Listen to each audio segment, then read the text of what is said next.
everybody, and thank you for joining us on this episode of The Advance. It's March 2nd, 2026, and just one day away, Michael, if you can believe it, we have Election Day in the Texas primaries. I feel like, Brandon, this is like maybe your happiest week of the year, of the biennial calendar, where election results and you get to see who won, who else will come, the gifts that voters give us, that kind of thing. It's an interesting thing because we've been talking about it, of course, for weeks and months, right?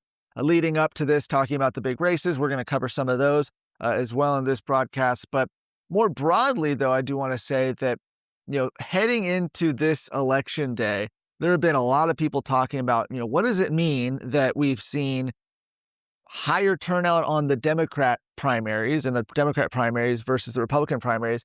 Is that something that people should be reading into? Yeah, I think you always need to. Everyone wants to read something into everything, Sure. And some things are just things. Not everything is a harbinger of something else.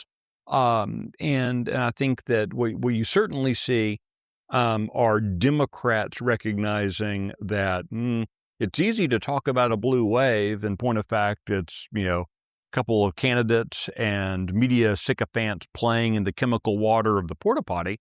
But if they really want a blue wave, that maybe they've got to start voting, because they haven't been voting in the past. They haven't been turning out. So that's number one, I think, on the Democrat side.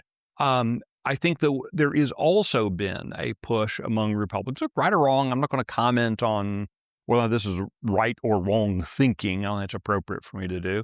But certainly there's been a push among Republicans saying, I'm not so sure I trust early voting. Sure.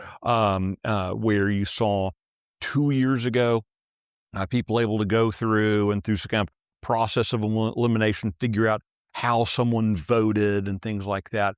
Your ballots aren't actually completely private anyway. And so I think there's a sense to which folks think, maybe I'm gonna hold off and vote on Election Day. On the Republicans. So again, right, wrong, is it a conspiracy? Is it silly? It actually doesn't matter. Right? What is going to matter is what the vote numbers look like at 7 p.m. tomorrow night. That's where things that's the only real total that matters. Mm-hmm. Well, and even then, right? I mean, we were talking about this earlier. When's the last time that you've had a competitive, big primary battle on the Democrat side of things? We haven't really seen that happen so much. It was a little bit of that last 2 years ago with Colin Allred and Roland Gutierrez for the Senate seat, but didn't gain nearly the amount of attention and excitement from the left that the James Tallarico and Jasmine Crockett matchup has been getting. And by the way, if you look at any handful of polls, I've seen of the last 4 polls that I've looked at, 2 had Tallarico narrowly ahead, 2 of them had Jasmine Crockett narrowly ahead. So that race is pretty up in the air. Yeah, that's an up in the air race. And but yet you also look at then the predictive poll, look at the predictive markets, take a look at some of the polling for November. They are Jasmine Crockett, James Tallarico are running to see who loses in November. That they are. No reasonable person thinks that Jasmine Crockett or James Tallarico has any path to United States Senate except by doing one of the Capitol visitor tours. That's the only way they get to go into the U.S. Senate. So the campaign is fascinating because they're trying to make it into a big deal, but yet no one thinks it's going to matter that much. Sure. And the question, too, that it raises is, well, how many of these Democrat voters right now voting in the Democrat primary for either Jasmine Crockett or James Tallarico, how many of those were voters that in previous cycles were voting in the Republican primary, Democrats that are voting in the Republican primary? So may actually end up being a good thing for Republican voters. And the thing I want to know about, particularly that race, but even going down ballot, taking a look at who the Democrats put up for governor, who they put for lieutenant governor, for attorney general. This is not the Democrats' A team, right? So yeah, there are people are voting in those primaries, but this is not their A team. Anyone who thinks Gina Hinojosa is going to beat Greg Abbott in November is not living in Texas, right? The same way, James Tallarico could be a strong candidate, is something you say if you're a light Democrat who doesn't burn Bibles, okay, That's what you say if you live in Vermont. You commute into New York, right? You have an apartment in New York, but you live in Vermont. That's who you think a candidate in Texas is going to be, is James Tallarico. And rinse and repeat all these others, but none of them are really the Democrats' best and brightest. All the best and brightest candidates. I mean, I would even put Colin Allred in that match. He didn't come even close, of course, last time. Smart guy, good guy, affable fellow. He took a look at the statewide environment and said, I think I'll just run for Congress again. And yet a lot of those Democrats, take a look at the Castro brothers, to kind of keep going down this list, who all took a look at this year and said, we'll let the D team play.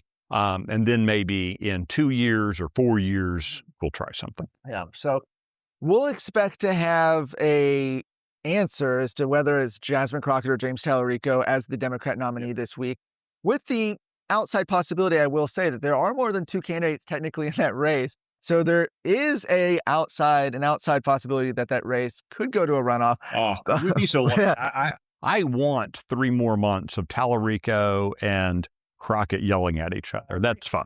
The race that looks certain to go to a runoff, though, or almost certain to go to a runoff, is the Republican side of things, of course, where you have the essentially three-way race for the Republican nomination for Senate, with incumbent John Cornyn being challenged by Attorney General Ken Paxton, as well as Congressman Wesley Hunt. We've talked a lot about this race. I don't want to belabor the point here, but are there any final thoughts you have heading into tomorrow night, thinking about those three candidates and the state of that race? I think the only thing about the U.S. Senate race that I find fascinating, with look, it's not a possibility of runoff. There's going to be a runoff there. Is that usually when we see runoff elections, it's justice of the peace at the local end, and then it's maybe a statewide race. In this cycle, the significant thing is the U.S. Senate race, while important, I don't want to minimize, while important, it's just one of several big, high-profile races, and we're going to talk about those in a second, that are going to be in runoffs come Wednesday morning, going down into congressional seats, going down into maybe even some upsets in the Texas House. This might be. We've talked a lot about how quiet this campaign season has felt, but this is very consequential. You're seeing these runoffs, and in many cases, particularly I'm thinking of the statewide races, any 4 of the candidates for Attorney General, I think would probably be maybe the second most aggressive Attorney General in Texas history, right? And everyone has their cult of personality around all 4 of the candidates. All would be fantastic candidates. Same looking at comptroller. I can make a strong case for any of the 3 candidates, right? That's a good place. And I think we ought to, for as much everyone's going to get all hot and bothered about whether or not their candidate did or didn't make a runoff, including in the U.S. Senate race, I think there's something to be said that the conservative grassroots have reshaped the narrative in Texas. Great transition here, talking about the Attorney General race. That was actually one of a few races where we've not seen an endorsement come in from either Governor Greg Abbott or President Donald Trump. Now, President Trump was here on Friday in Corpus Christi, gave a speech there at the port, focused largely on energy, but of course talking about, kind of doing the weave with a number of topics like he usually does. But perhaps the most interesting thing happened when he was wheels up, which was, just after taking off. He launched on Truth Social a couple of posts endorsing some more Texas candidates. Now, the president's already endorsed almost every member of the Texas legislature after they voted for school choice this cycle. Well, he endorsed the ones who voted for school choice. For school choice, yes. He's endorsed, a ton of most every incumbent Republican for Congress, save for Dan Crenshaw in Texas. He's made endorsements in a lot, if not all, I have to check it at this time, of the open congressional seats here in Texas. So a lot of endorsements there. And he had, of course, endorsed people like Governor Abbott, Dan Patrick, Dawn Buckingham, who's unopposed. She's scathing out unopposed, not a single opponent. Congratulations, Dr. Buckingham, by the way. Yeah. But Friday night, as he was leaving, puts on True Social an endorsement in the Agriculture Commission race for Sid Miller, the incumbent. What's fascinating about that race is I think there were a lot of folks who assumed Sid Miller had already been, because Sid Miller, one of his most, how do you say this and not sound like you're being a jerk? He is one of the most fierce defenders of the president, might be the nice way to say it. I mean, a guy, one of the earliest endorsements, and on and on. And so I think a lot of folks are kind of, oh, he must have the president's endorsement. And so I think the Truth Social post struck some as, oh, really? Oh, interesting. Yeah. which I can't help but wonder if maybe the White House is the same way. What, we haven't endorsed him? Maybe, but endorses Sid Miller for Agriculture Commissioner, and then also endorses in the comptroller race, endorses Don Huffines, former state senator who's been leading in the polls there. Now, a couple big takeaways there. One, I would say that when you look at the comptroller race, we were just talking about runoffs.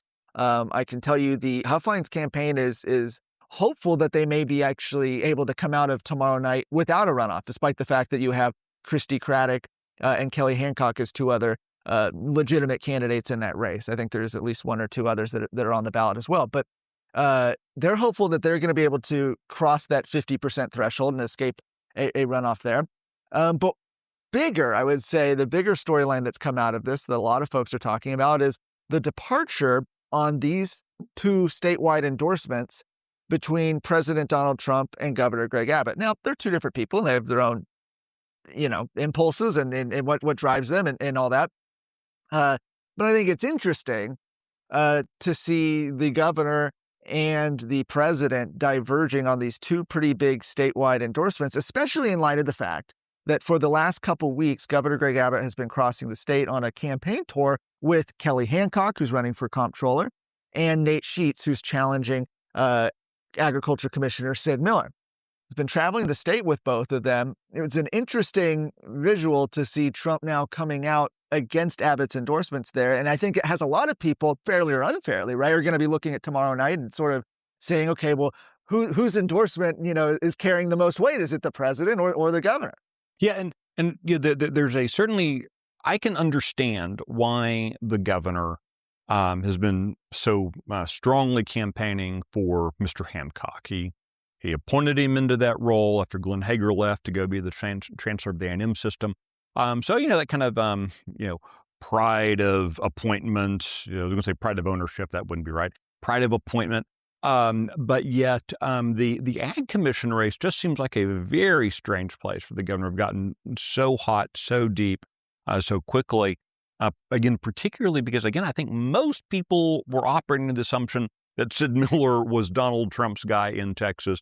And so why the governor was out pushing so hard for Mr. Sheets I know confused a lot of people. And so I think the fair or unfair, that question of endorsement power is going to hold sway. The governor didn't endorse in the AG race, didn't endorse in the U.S. Senate race, did endorse in these two races, one an incumbent seat, one an open, basically, seat. So that's gonna have people asking a lot of questions on Wednesday morning. Absolutely. Last thing we're looking at, of course, a little quieter in the Texas legislature races, but still some interesting races there. I think if you look over the last couple weeks at the races where at least House leadership thinks there might be some trouble, you've seen them spending a lot of money in Ken King's race, as well as Stan Kitzman. Now, whether or not both of them have challengers and whether or not they end up surviving the election, well, of course, we'll know tomorrow night. But certainly, I think the fact that you have leadership spending money and spending time trying to buy TV ads, and of course, you have groups like Las Vegas Sands, Texas Sands, casino money coming into those races, says that they might be concerned about it. You have that going on in the House. And then the Senate, you've got some open races. I think the biggest open races are to replace Brian Birdwell and to replace Robert Nichols. Birdwell's seat seems a little more firm right now. David Cook, a state representative who's trying to move to the state Senate, seems to be the front runner there. Came in with Lieutenant Governor Dan Patrick's endorsement. And then, of course, you have this, I think, more contentious race, though, is to replace Robert Nichols, where you have State Representative Trent Ashby, up against Rhonda Ward, who was a member of the state Republican Executive Committee, a race where there's been a lot of money spent. I mean, the casinos spend over $1 million on mailers for Trent Ashby, despite the fact that he's gone out there and said he doesn't support casino gambling, which is obviously creating a lot of conversation in that district. Right. Yeah, I think that's the kind of conversation when you're running for the state Senate, you don't want people who you don't agree with spending money for you, right? Yeah. And so it does create a lot of questions. I can't tell you the number of emails, phone calls, text messages I've gotten from our readers and our donors saying, what is this? Why are these people spending money helping a guy who says he's against them? Does that mean he's against you? It raises a lot of questions for Ashby that he probably did not want, to have to be answering. The other thing that I think tomorrow night is going to be the sheer number of congressional runoffs. It's going to be fascinating to see.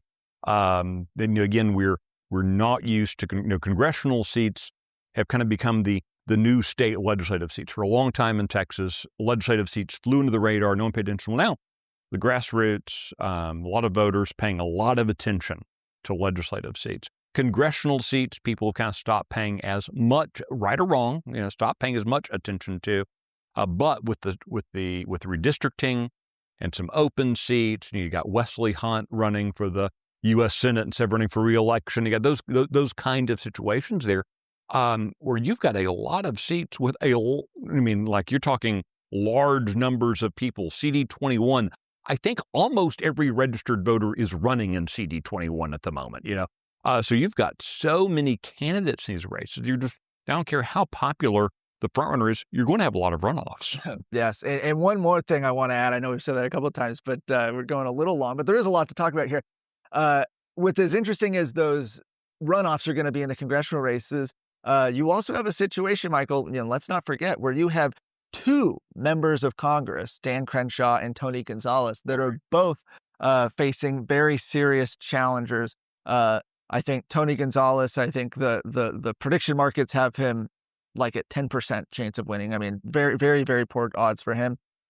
Crenshaw and Steve Toth a little bit closer, but still you had Senator Ted Cruz coming in and endorsing Steve Toth, which was, I think, a big statement for the state, Texas's senator to be coming in and endorsing against a congressional member of his party. Very rare. Historically, that does not happen. It would suggest that they would likely, we don't know, but probably made that decision based off of something they were seeing or some polling they were seeing. So, it really is. I think maybe we said this last week, but we'll end on this note that we have a situation here in Texas where right now you could have the incumbent senator, John Cornyn, being defeated, as well as not one, but two incumbent members of Congress going down as well, something that we've not seen happen. Yeah. Hey, just as a quick reminder for y'all, today is the 190th birthday of Texas. Independence declared on this day at Washington on the Brazos. So if you don't have your Texas flag out, you still have a few hours of daylight left to go make sure your Texas flag is flying